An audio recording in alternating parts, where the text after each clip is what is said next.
Maman, signe ça ou je te mets à la rue, menaça le fils.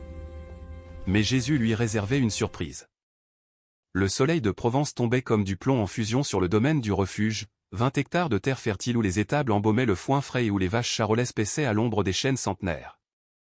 C'était un jeudi doux, un de ces jours où la chaleur fait trembler l'horizon et où le silence des champs n'est rompu que par le bourdonnement des cigales et le meuglement occasionnel du bétail. Dans la cuisine de la maison de campagne, une vieille bastide en pierre et tuiles rouges qui avait résisté à plus de 4 décennies de mistral et de sécheresse, Monique Dubois, que tout le monde appelait Nico, remuait une grande marmite de pot-au-feu. Son regard, âgé de 75 ans, se perdait dans des souvenirs qui pesaient plus lourds que les 2 seaux de lesquels pouvait encore porter chaque matin. Ses mains, ridées comme l'écorce d'un vieil olivier, tremblaient légèrement tandis qu'elle ajoutait du persil haché au bouillon. Ce n'était pas l'âge, c'était la conversation qu'elle avait surprise la nuit précédente, alors que ses fils la croyaient endormie.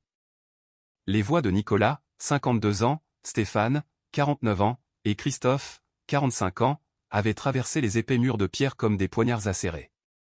Maman est trop vieille maintenant, avait dit Nicolas, l'aîné, avec cette voix grave que Nico avait autrefois tant aimé entendre l'appeler pour lui demander des crêpes fraîchement faites. Nous devons vendre la ferme. 35 millions d'euros, divisés par 3. Près de 12 millions chacun. On pourrait lancer nos propres affaires. Mais elle n'acceptera jamais, avait répondu Stéphane, le cadet, celui qui, enfant, pleurait sur ses genoux après un cauchemar. Elle dit toujours que le domaine est pour les petits-enfants. Alors on la convainc, avait sifflé Christophe, le Benjamin, celui qu'elle avait allaité jusqu'à 3 ans parce qu'il était chétif, ou on l'oblige. Nico avait serré son chapelet sous les draps, priant Dieu que ce ne soit que des paroles en l'air, prononcées sous l'effet du vin. Mais dans son cœur, ce cœur qui avait battu fermement pendant 40 ans de veuvage, elle savait que quelque chose de sombre avait pris racine dans l'âme de ses enfants. 40 ans. 40 ans que Monique Dubois était veuve, depuis ses 35 ans, quand son mari Pierre était tombé, foudroyé par une crise cardiaque en menant le troupeau sous un soleil impitoyable. 40 ans à élever seuls 3 garçons, se levant à 4 heures du matin pour traire 15 vaches, fabriquer des fromages, vendre du lait de porte en porte à Avignon, rapiécer des vêtements jusqu'à minuit à la lueur vacillante d'une lampe à pétrole, car l'argent manquait pour l'électricité.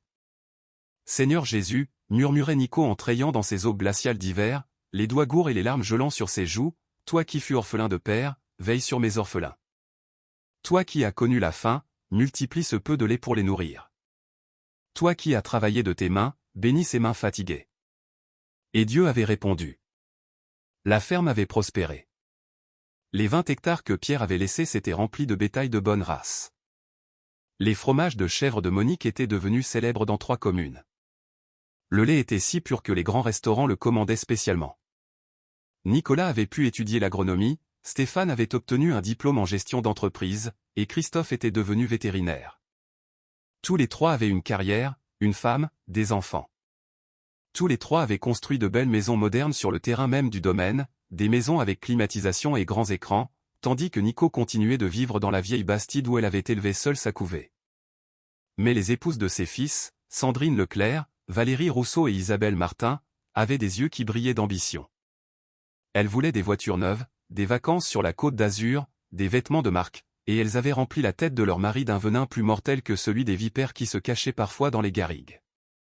Maman, lança Nicolas en entrant cet après-midi-là dans la salle à manger, où Nico préparait la table pour le dîner familial du jeudi. Sa voix avait une intonation qu'elle ne reconnaissait pas, dure comme la pierre. Nous devons te parler, tous les 3. Stéphane et Christophe entrèrent derrière lui. Leurs femmes étaient restées dans leurs maisons respectives, telles des vautours attendant le moment de fondre sur la proie. Nico sentit un frisson lui parcourir l'échine malgré la chaleur étouffante. « Asseyez-vous, mes fils, dit-elle d'une voix calme, bien que son cœur galopât dans sa poitrine. Voulez-vous un café ? Nous ne voulons pas de café, maman. Nicolas s'assit en face d'elle, ses yeux évitant ceux de sa mère. Nous voulons parler du domaine. Qu'y a-t-il avec le domaine ? Nico joignit les mains sur la table, les jointures blanchies par la tension. Maman, commença Stéphane en s'éclaircissant la gorge, tu as 75 ans. Tu ne devrais plus travailler. Tu ne devrais plus te soucier des vaches ou des récoltes. Je ne me soucie pas, mon fils, répondit doucement Nico. J'en profite. Ce domaine, c'est ma vie. C'est ce que votre père m'a laissé. C'est ce que nous avons construit ensemble. Exactement, maman. Christophe se pencha en avant. C'est ce que papa t'a laissé. Mais maintenant, tu devrais penser à nous. Nous sommes tes fils. Nous avons travaillé ici depuis l'enfance. Ce domaine est aussi à nous. Nico eut l'impression qu'on lui jetait un seau d'eau glacée. À nous? Mes enfants, vous avez vos métiers, vos emplois, vos maisons. Des maisons que nous avons construites avec notre argent sur ton terrain. Explosa Nicolas, perdant son sang-froid. Parce que tu ne nous as jamais rien donné. Nous avons dû tout obtenir par nous-mêmes. Les mots tombèrent comme des pierres sur le cœur de Nico. Elle regarda son fils aîné, cet homme de 52 ans, qui avait oublié les centaines de nuits qu'elle avait passées à son chevet lorsqu'il avait eu une pneumonie à 7 ans, les milliers de crêpes qu'elle avait faites pour qu'il n'aille jamais à l'école le ventre vide, les chaussures qu'elle avait renoncé à s'acheter pour qu'il en ait de nouvelles à chaque rentrée scolaire. Nicolas, sa voix n'était qu'un murmure. Je vous ai tout donné. Ma jeunesse, ma santé, ma vie entière. Des mots, maman, des mots, cria Nicolas en frappant la table. Nous voulons quelque chose de tangible. Nous voulons que tu vendes ce domaine et que tu partages l'argent entre nous. 35 millions d'euros, maman, ajouta Stéphane d'un ton calculateur. Près de 12 millions pour chacun. Tu pourras garder une part, t'acheter un joli appartement à Avignon, vivre tranquillement. Jamais. La voix de Nico résonna dans la salle à manger avec une force qu'elle n'avait pas utilisée depuis des années. Elle se leva, tremblante d'indignation et de douleur. Ce domaine n'est pas à vendre. C'est l'héritage de vos enfants, de mes petits-enfants. C'est pour qu'ils aient quelque chose quand vous ne serez plus là. Les petits-enfants peuvent travailler pour leur argent, comme nous, dit froidement Christophe. Nous voulons notre part maintenant, pendant qu'on peut en profiter. Nico les regarda un par un, cherchant sur leur visage une trace des enfants qu'elle avait élevés, des hommes de bien qu'elle pensait avoir formés. Mais elle ne vit que l'avarice, la cupidité, l'égoïsme. Ses yeux s'emplirent de larmes. Vos femmes, murmura-t-elle. Ce sont vos femmes qui vous ont mis ces idées en tête. Sandrine veut son nouveau SUV. Valérie veut son voyage en Italie. Isabelle veut sa piscine creusée. Et vous, vous avez vendu votre âme pour les satisfaire. Ne mêle pas nos femmes à ça. Rugit Nicolas. C'est notre décision. Et tu vas vendre ce domaine, maman, d'une manière ou d'une autre. Dehors. Nico désigna la porte, les larmes coulant librement sur ses joues ridées. Dehors de ma maison, maintenant. C'est aussi notre maison, siffla Stéphane. Nous sommes nés ici, nous avons grandi ici, et nous allons prendre ce qui nous revient. Les trois se levèrent et sortirent, laissant Nico effondré sur sa chaise, sanglotant dans la maison vide. Dehors, le soleil se couchait sur le domaine du refuge, teintant le ciel d'un rouge sang. Cette nuit-là, Nico s'agenouilla devant le petit autel domestique qu'elle avait dans sa chambre, face à une image de Jésus crucifié qui avait appartenu à sa mère.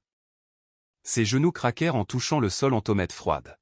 « Seigneur Jésus, pria-t-elle d'une voix brisée, tu as connu la trahison. Judas t'a vendu pour 30 pièces d'argent. Pierre t'a renié 3 fois. Tes disciples ont fui quand tu avais le plus besoin d'eux.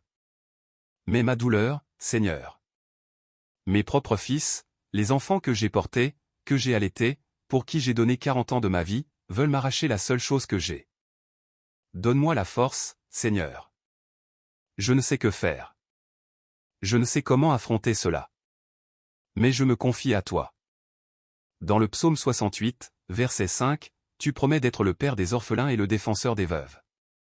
Je suis veuve, Seigneur, et maintenant. Maintenant je me sens orpheline de mes propres enfants. Défends-moi, car je n'ai plus de force. Le silence de la nuit l'enveloppa. Seul le chant des grillons et l'aboiement lointain des chiens de la ferme répondirent à sa prière. Mais dans son cœur, une paix étrange commença à descendre, comme de l'huile sur une eau agitée. Elle ne savait pas qu'à ce moment, au ciel, des anges se mobilisaient. Elle ne savait pas que Jésus lui-même avait entendu sa clameur. Elle ne savait pas que ce que ses fils planifiaient dans l'obscurité serait exposé à la lumière de la justice divine. Car il y a un verset que Nico connaissait bien, un que sa mère lui avait appris enfant, « Ne touchez pas à mes oins, et ne faites pas de mal à mes prophètes », disait le psaume 105, verset 15. Et Monique Dubois, cette veuve âgée qui avait servi Dieu avec une fidélité absolue pendant 75 ans, était l'une de ses ointes. Et personne ne touche au oint de Dieu sans conséquence. La matinée du vendredi se leva avec ce silence lourd qui précède les orages. Nico se leva comme toujours à 5 heures, mais ses mouvements étaient plus lents, comme si le poids de la conversation de la veille avait ajouté des années à son corps. Elle s'habilla et prit sa Bible usée pour ses prières matinales. Pendant qu'elle priait dans son petit salon, elle ne vit pas les 3 SUV garés devant la maison de Nicolas. Elle ne vit pas ses 3 fils réunis autour de la table de la cuisine, les visages sombres et les yeux injectés de sang par le manque de sommeil. Elle n'entendit pas les mots qui allaient sceller son destin. Elle ne cédera pas, dit Nicolas en frappant la table du poing. Je la connais. Elle est têtue comme une mule. Elle préfère mourir accrochée à cette ferme plutôt que de nous la donner. Alors attendons qu'elle meure, suggéra Christophe, allumant une cigarette avec des mains tremblantes. Elle a 75 ans, il ne doit pas lui en rester pour longtemps. Et si elle vit jusqu'à 90 ans? Contra Stéphane. On va attendre 15 ans de plus? J'ai 49 ans. Quand j'hériterai, je serai un vieil homme. Il y a un autre moyen. Nicolas baissa la voix, bien qu'il fût seul. Leurs femmes avaient emmené les petits-enfants passer le week-end dans leurs familles respectives, comme si elles savaient que quelque chose de sombre se tramait. Un moyen d'accélérer les choses.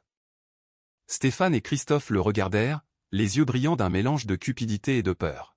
« Qu'est-ce que tu suggères » murmura Stéphane, bien qu'il connût déjà la réponse. « Il y a des gens à Avignon. » Nicolas se pencha sur la table, sa voix à peine audible, des gens qui font des travaux pour le bon prix.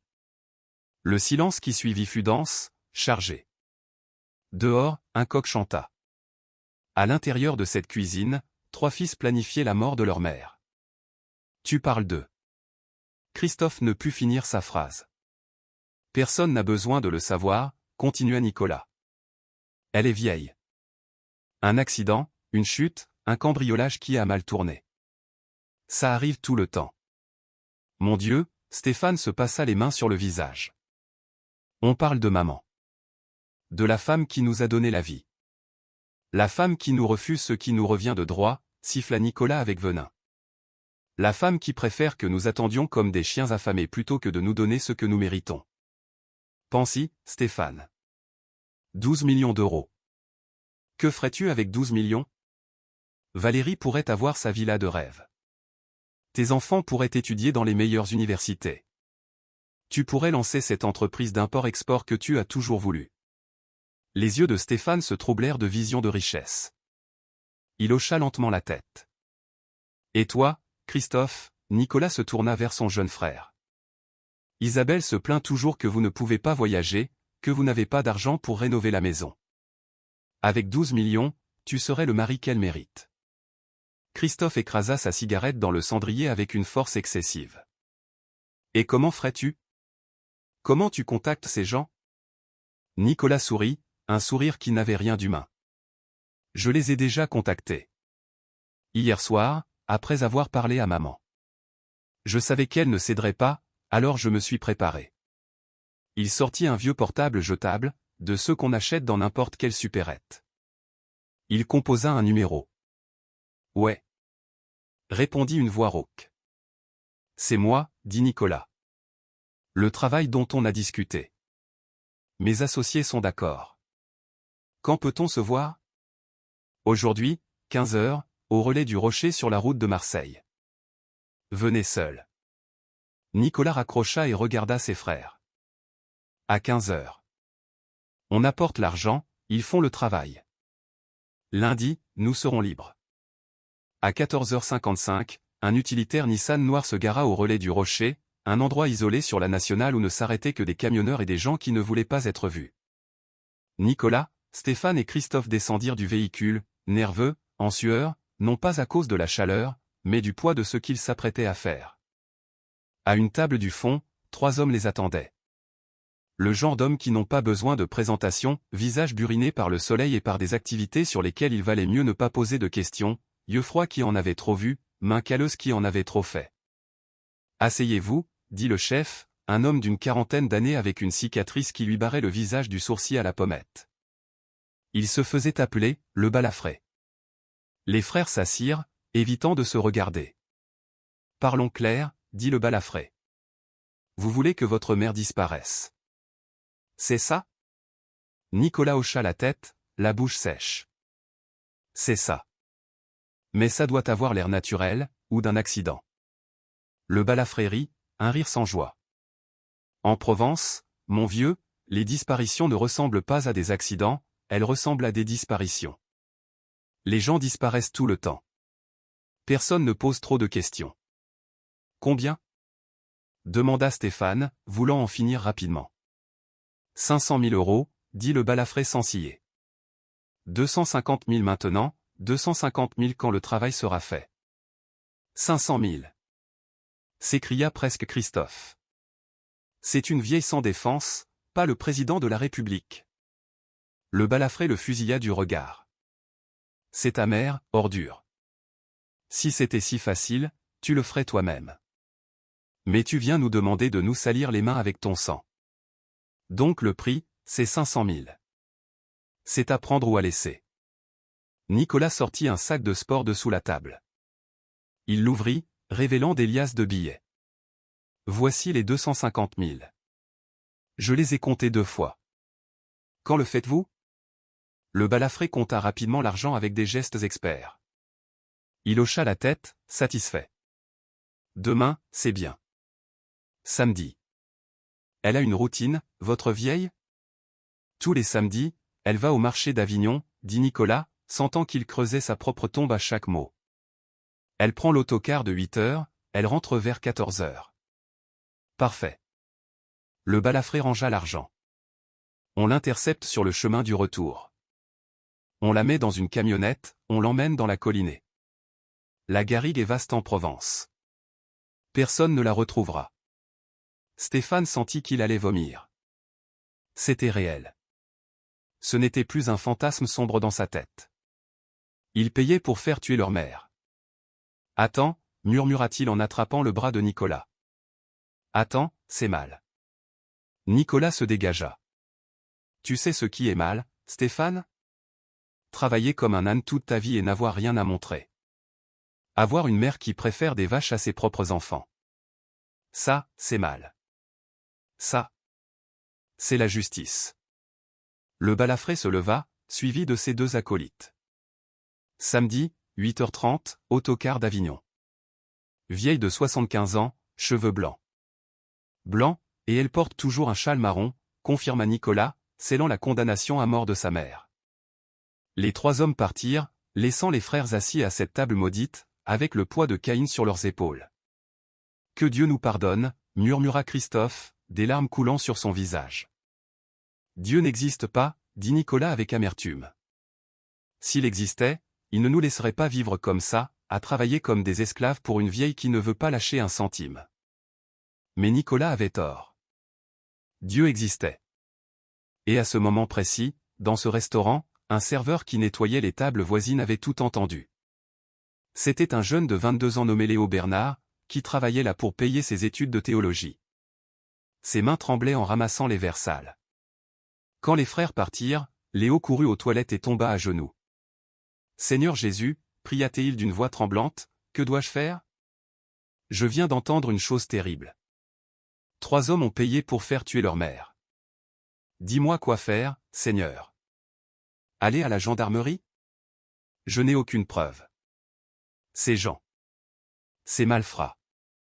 Ils me tueraient aussi s'ils savaient. » Dans le silence des toilettes malodorantes de ce relais routier, Léo sentit une voix dans son cœur, claire comme l'eau de source, prie. Prie sans cesse. Je m'occuperai du reste. Et Léo obéit. Pendant le reste de son service, il pria pour cette vieille femme inconnue. Mais il n'était pas seul. Au même moment, dans la vieille bastide du domaine du refuge, Nico priait aussi. Elle était allée à la messe du vendredi matin le cœur lourd. Pendant l'homélie, le père Étienne avait parlé de Joseph, le fils préféré de Jacob, vendu par ses propres frères pour 20 pièces d'argent. « Mes frères, avait dit le prêtre, la trahison la plus douloureuse vient de ceux que nous aimons. Joseph a été trahi par son propre sang, mais Dieu a changé ce mal en bien. N'oubliez jamais, Dieu voit dans l'obscurité, il se bat dans le silence, et il rend toujours justice. Nico avait pleuré pendant toute la messe.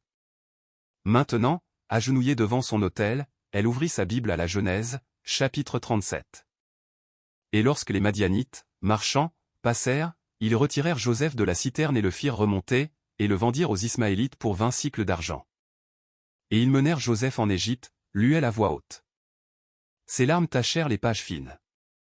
Seigneur, murmura-t-elle, si mes fils me vendent comme les frères de Joseph l'ont vendu, fais avec eux ce que tu as fait avec les frères de Joseph. Qu'ils se repentent, qu'ils reconnaissent leur méchanceté. Mais si leurs cœurs sont durs comme la pierre, alors rends justice toi-même, Seigneur, car je ne peux pas. Je ne suis qu'une vieille femme fatiguée qui n'a même plus la force de haïr. Le samedi se leva sous un ciel dégagé qui promettait une journée torride. Nico se leva à 5h30. Comme toujours, elle fit ses prières, nourrit les poules et treillit les 3 vaches qu'elle gardait pour sa consommation personnelle. À 7h15, elle prit une douche froide. Le chauffe-eau solaire était en panne depuis 2 ans. Elle mit ses vêtements pour aller au marché, une jupe en jean, un chemisier en coton blanc et son châle marron, celui que sa mère avait tricoté 50 ans auparavant.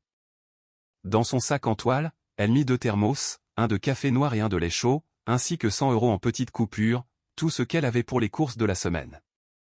Et un sachet de bonbons pour ses petits-enfants. À 7h45, elle entama sa marche de 20 minutes vers la route principale. Le chemin de terre craquait sous ses chaussures usées. Elle passa devant les maisons de ses fils, aux volets clos. Derrière l'un d'eux, Nicolas l'observait avec des jumelles. L'autocar arriva à 8h05. Nico monta péniblement les marches. Elle paya son billet et s'assit à sa place préférée, 3e rangée, côté fenêtre. Le trajet jusqu'à Avignon dura 45 minutes. Au marché des Carmes, elle acheta des tomates, des oignons, 1 kilo de viande hachée, des tortillas, 1 litre de lait et le sachet de bonbons assortis, sucettes, chewing-gum à la menthe, calisson. Elle dépensa 90 €. À 13h, les pieds endoloris, Nico prit l'autocar du retour. Le chauffeur, Monsieur Georges, qui la connaissait depuis 15 ans, l'aida à monter ses sacs. « Comment allez-vous, Madame Nico ? Vous avez l'air fatiguée. »« Je vais bien, Georges. Rien qu'une petite sieste ne puisse arranger. » L'autocar partit à 13h15. Il n'y avait que 6 passagers.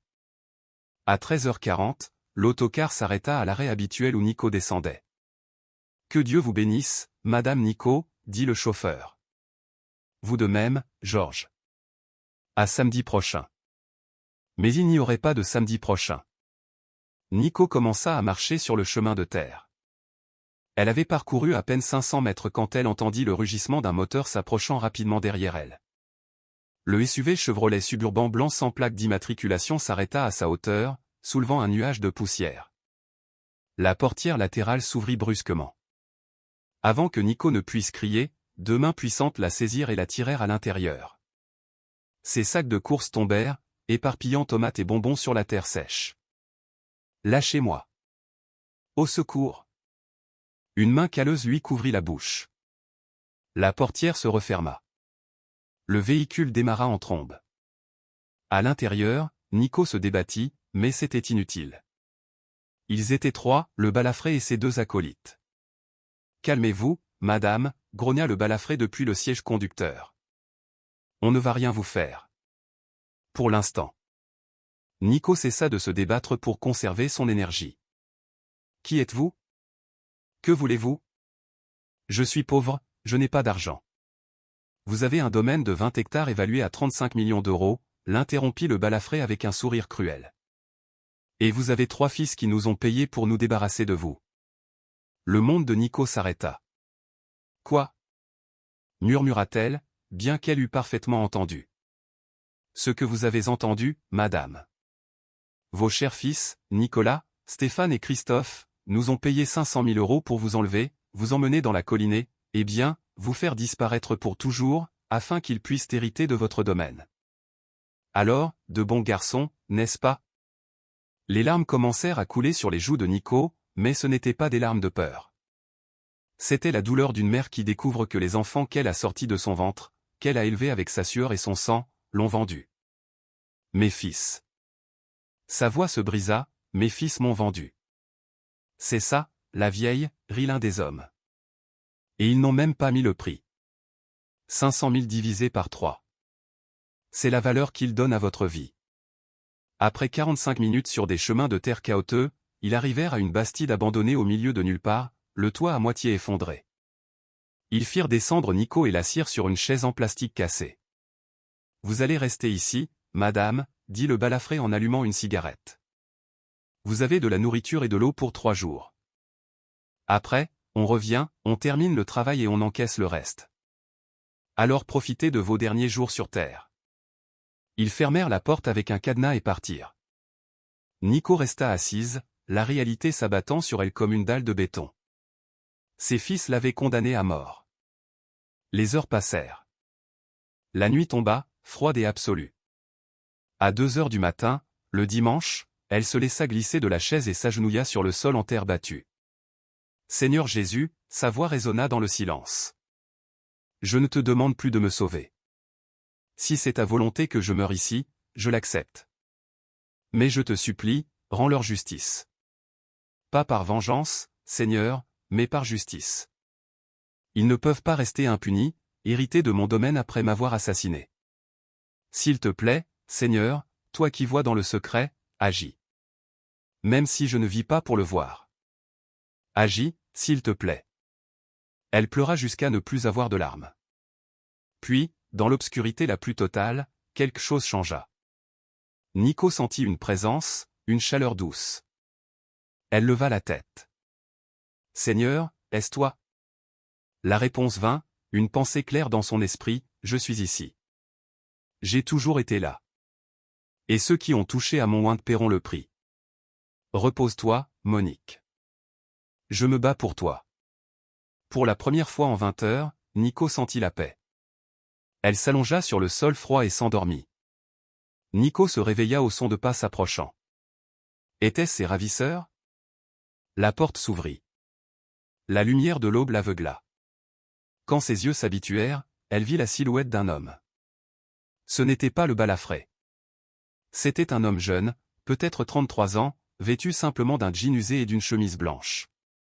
Ses pieds étaient nus, couverts de la poussière du chemin. Ses yeux semblaient voir jusqu'au plus profond de son âme.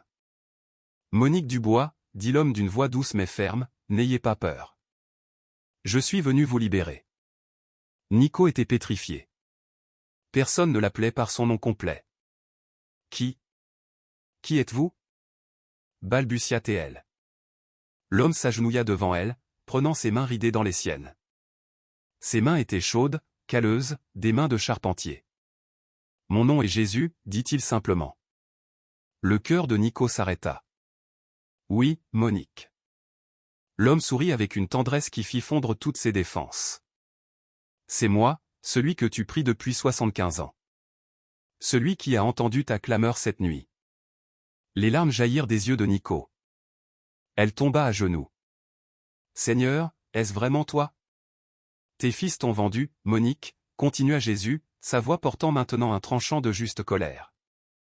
Ils t'ont vendu comme les frères de Joseph l'ont vendu. Mais de même que j'ai changé leur mal en bien, je changerai aussi ce mal en ta libération. Et eux affronteront les conséquences. Jésus se leva et toucha le mur de la bastide. Instantanément, Nico entendit le son de sirène qui approchait. « Il y a un jeune homme nommé Léo, » expliqua Jésus. « Il a entendu tes fils. Je lui ai dit de prier. Cette nuit, je lui ai révélé en rêve l'emplacement exact de cette maison. Ce matin, il est allé à la gendarmerie nationale. La porte fut défoncée avec fracas. 5 gendarmes en gilet pare-balles, armes au poing, firent irruption. Gendarmerie. Les mains en l'air. Je suis la victime. Cria Nico. Le commandant baissa son arme et courut vers elle. Madame Monique Dubois?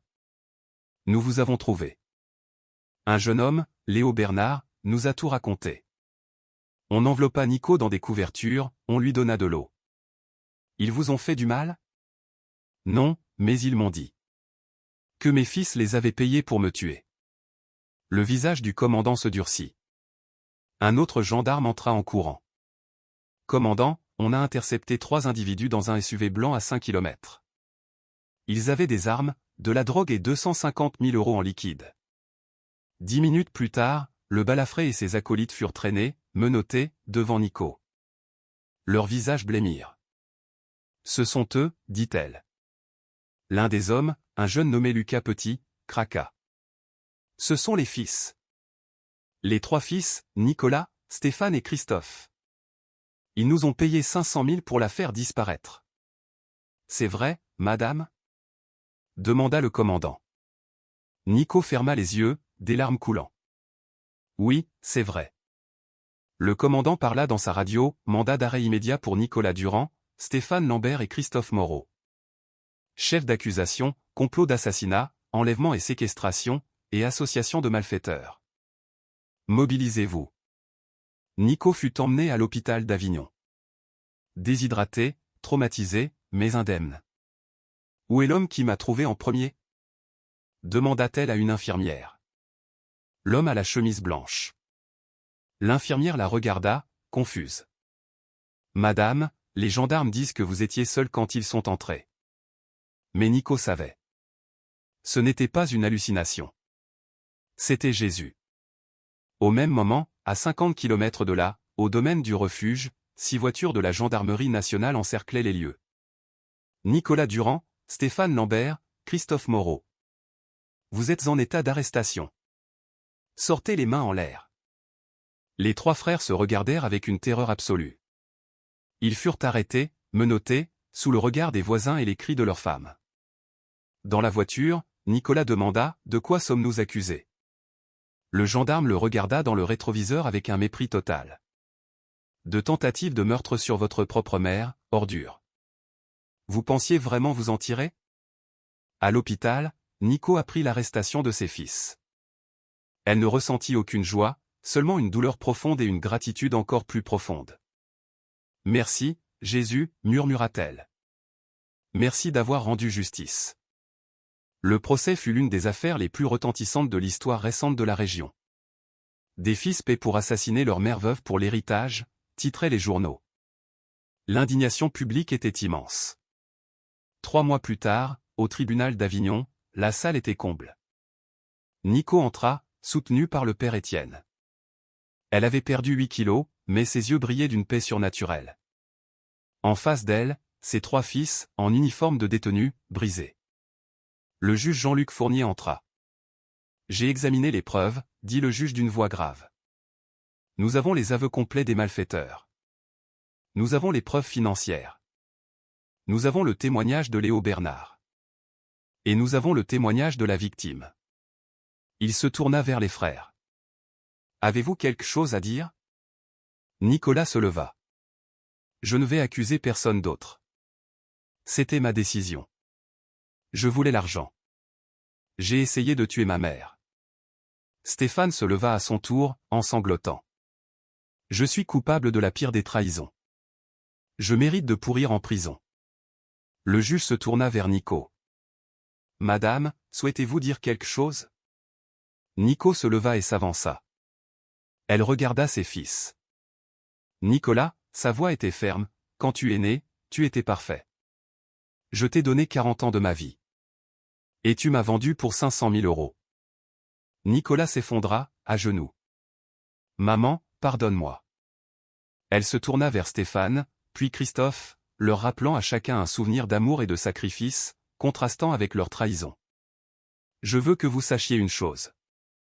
Dans cette maison abandonnée, quand je croyais que j'allais mourir, Jésus est venu à moi. Il m'a dit, « Tes fils t'ont vendu, mais je les livrerai à la justice. » Et il l'a fait. Elle se tourna vers le juge. « Monsieur le juge, ces hommes sont mes fils, mais ce sont aussi des criminels. Je ne demande pas la clémence. Je demande la justice. » Le juge hocha la tête. « Nicolas Durand, Stéphane Lambert, Christophe Moreau, levez-vous. Ce tribunal vous déclare coupable de tous les chefs d'accusation. Je vous condamne à 40 ans de réclusion criminelle chacun, sans possibilité de libération conditionnelle avant 30 ans. Vous serez incarcérés à la maison centrale de Poissy. De plus, tous vos droits de succession sont annulés. » Le marteau tomba. Les fils furent emmenés, criant des pardons que leur mère n'entendit pas. 6 mois plus tard, Nico vendit le domaine du refuge pour 33 millions d'euros. Le jour de la signature, elle retourna une dernière fois sur les terres de sa vie. « Pardonne-moi, Pierre, murmura-t-elle au vent. Nos fils ont souillé cet endroit. Je ne peux pas vivre ici. » Sur les 33 millions, elle en donna 10 à l'orphelinat La Maison de l'Espoir à Avignon, pour l'éducation des orphelins de père. 5 millions à sa paroisse pour construire un centre communautaire pour les familles en crise. 2 millions à Léo Bernard, le jeune serveur, qui devint pasteur. Avec les 16 millions restants, Nico acheta un modeste appartement à Avignon, créa un fonds pour l'éducation de ses petits-enfants et donna le reste à des associations d'aide aux victimes de violences familiales. Aujourd'hui, à 76 ans, Monique vit tranquillement. Ses petits-enfants lui rendent visite. Sa petite-fille aînée, Manon Girard, fille de Nicolas, lui demanda un jour pourquoi elle cuisinait encore le plat préféré de son père, le pot-au-feu. « Ma chérie, répondit Nico, ton père a essayé de me tuer, c'est vrai. Mais avant cela, il était mon bébé. Je ne laisserai pas les dernières mauvaises années effacer toutes les bonnes. » Chaque matin, elle prie sur son balcon.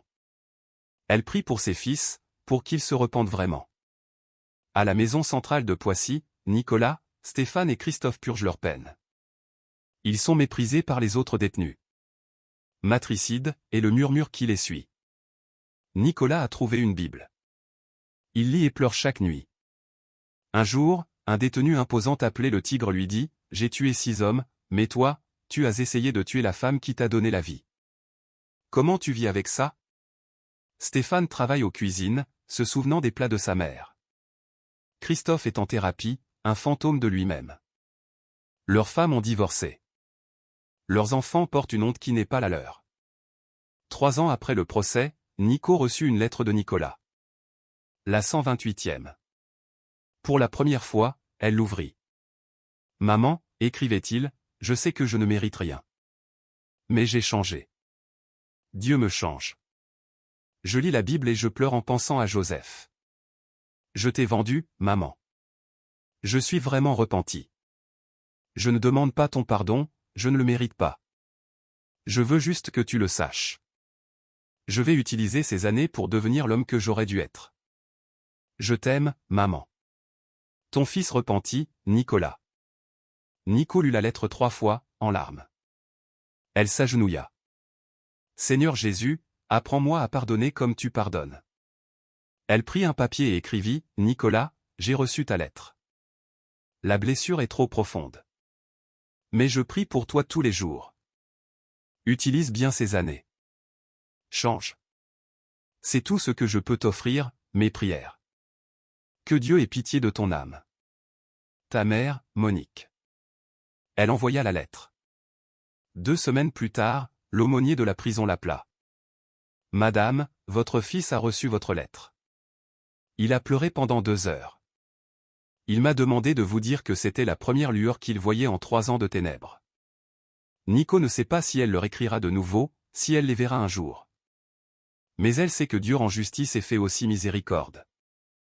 Et chaque nuit, avant de dormir, elle murmure la même prière « Merci, Seigneur, d'être le défenseur des veuves. Merci d'avoir rendu justice. Et merci de me montrer que je ne suis jamais seul, car tu es toujours avec moi. Amen. »